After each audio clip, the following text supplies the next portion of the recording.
तर स्टुडंट, आजचा आपला टॉपिक आहे फोर्स. फोर्सची जनरली आपण काय डेफिनेशन सांगतो? पुश, पुल और हीट. ठीक आहे. एखादी ऑब्जेक्ट जर मोशनमध्ये असेल, तिला आपल्याला स्टॉप करायचं असेल तर त्यासाठी आपल्याला फोर्स अप्लाय करावा लागतो. किंवा एखादी ऑब्जेक्ट रेस्ट पोझिशनला असेल आणि तिला आपल्याला मोशनमध्ये आणायचं असेल तर आपल्याला फोर्स अप्लाय करावा लागतो. ठीक आहे. म्हणून आपण जनरली फोर्सची डेफिनेशन पुश, पुल और हीट असं सांगतो. आता फोर्सचा जो फॉर्म्युला आहे तो आहे मास इंटू ॲक्सेलरेशन. ठीक आहे. मासचं जे SI युनिट आहे ते kg आणि ॲक्सेलरेशनचं युनिट आहे मीटर पर सेकंड स्क्वेअर.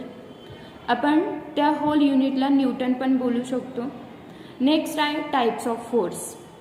आता टाइप्स ऑफ फोर्स हा दोन टाइप्स असतो. Contact force. कॉन्टॅक्ट फोर्समध्ये a force acts on a two bodies through a interaction between them.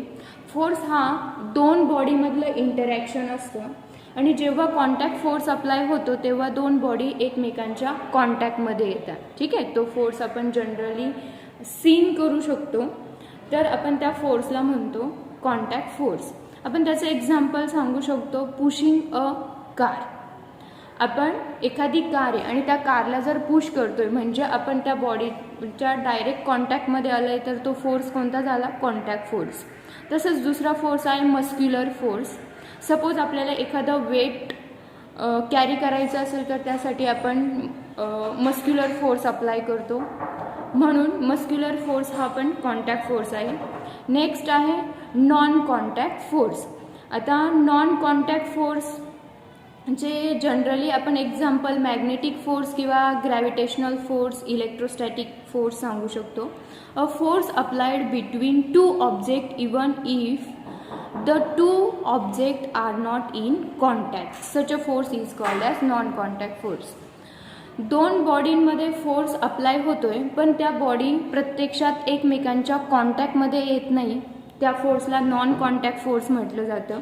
ठीक आहे. सपोज एखादे मॅग्नेट असेल आणि त्या मॅग्नेटकडे ज्या आयरन पिन्स असतात त्या अट्रॅक्ट होता, मग त्या दोघांमध्येही फोर्स आहे पण तो फोर्स कोणता आहे? Magnetic force. त्या दोन बॉडीज एकमेकांच्या कॉन्टॅक्टमध्ये येत नाही म्हणून तो कोणता फोर्स झाला? Non contact force. Gravitational force. Gravitational फोर्समध्ये काय होतं? एखादी ऑब्जेक्ट जर एका पर्टिक्युलर हाईटवरनं खाली येत असेल तर अर्थ तिला त्या ऑब्जेक्टला तिच्याकडे अट्रॅक्ट करते. का? तर कारण अर्थकडे काय आहे? ग्रॅव्हिटेशनल फोर्स आहे. ग्रॅव्हिटेशनल फोर्स हा नॉन कॉन्टॅक्ट फोर्स आहे. त्यासाठी दोन बॉडी एकमेकांच्या कॉन्टॅक्टमध्ये येत नाही. नेक्स्ट आहे इलेक्ट्रोस्टॅटिक फोर्स. इलेक्ट्रोस्टॅटिक फोर्स हा जनरली आपल्याला ॲटम्समध्ये वगैरे बघायला भेटतो. जे प्रोटॉन्स असतात ते प्रोटॉन्स इलेक्ट्रॉनला पकडून ठेवतात, त्यांच्यामध्ये जो फोर्स असतो तो इलेक्ट्रोस्टॅटिक फोर्स असतो. ठीक आहे. त्यानंतर पुढे आहे बॅलन्स फोर्स. आता बॅलन्स फोर्स सपोज आपण एक एक्झाम्पलवरून समजून घेऊया बॅलन्स फोर्स काय असतो. टग ऑफ वॉर तुम्ही जनरली स्कूल लाईफमध्ये खेळत असतात. ठीक आहे. आता या गेममध्ये काय होतं की दोन्ही साईडने एक रस्सी असते, रोप असते आणि दोन्ही साईडनी मेंबर्स असतात. सपोज दोन्ही साईडला 5 मेंबर्स असतील आणि दोन्ही साईडला जर एक पर्टिक्युलर डायरेक्शनचा फोर्स आहे F1 आणि दुसऱ्या डायरेक्शनचा जो अपोजिट डायरेक्शनचा फोर्स आहे तो आहे F2. जर बोथ साईडला 5 न्यूटन फोर्स असेल तर तो कोणता फोर्स झाला? बॅलन्स फोर्स झाला. ठीक आहे. या दोन्ही फोर्समध्ये जी डायरेक्शन असते फोर्सची ती अपोजिट डायरेक्शन असते. आपण इफेक्टिव्ह फोर्स कसा फाइंड करू शकतो? दोघांची सम करू शकतो. बट जो फोर्स असतो त्या फोर्सची जी डायरेक्शन असते ती डायरेक्शन कशी असते? अपोजिट असते. अपोजिट असल्यामुळे त्यांना मायनस साईन येतं आणि इथे त्यांची काय होते? सबस्ट्रॅक्शन होती. 5 न्यूटन्स F1 फोर्स जो आहे तो 5 न्यूटन्स आहे आणि F2 फोर्स जो आहे तो 5 न्यूटन आहे. 5 न्यूटन मायनस 5 न्यूटन केलं तर किती होतं? 0 न्यूटन. ठीक आहे. त्यानंतर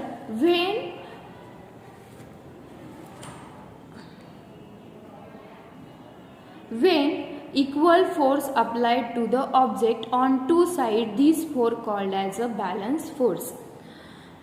जेव्हा इक्वल फोर्स अप्लाइड होत असेल एखाद्या पर्टिक्युलर ऑब्जेक्टवरती बोथ डायरेक्शननी, तर तो जो फोर्स असतो तो फोर्स असतो बॅलन्स फोर्स. ठीक आहे. त्यानंतर आहे अनबॅलन्स फोर्स.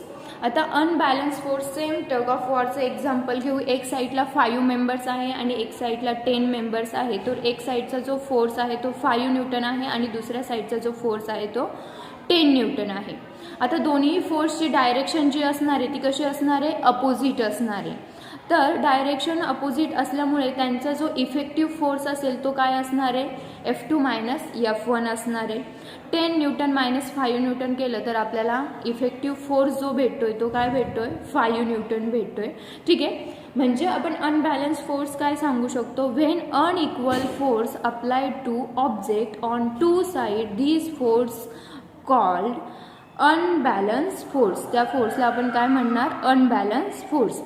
जेव्हा आपण काय करतो, अनइक्वल फोर्स अप्लाय करतो. कुठे अनइक्वल फोर्स अप्लाय करतो, एखाद्या पर्टिक्युलर ऑब्जेक्टवरती दोन्ही साईडनी अनइक्वल फोर्स अप्लाय करत असेल तर तो जो फोर्स असतो तो काय असतो, अनबॅलन्स फोर्स असतो. आणि अनबॅलन्स फोर्समुळे ऑब्जेक्ट ही ज्या डायरेक्शनला जास्त फोर्स असेल त्या डायरेक्शनला ती काय होणार आहे, मूव्ह होणार आहे.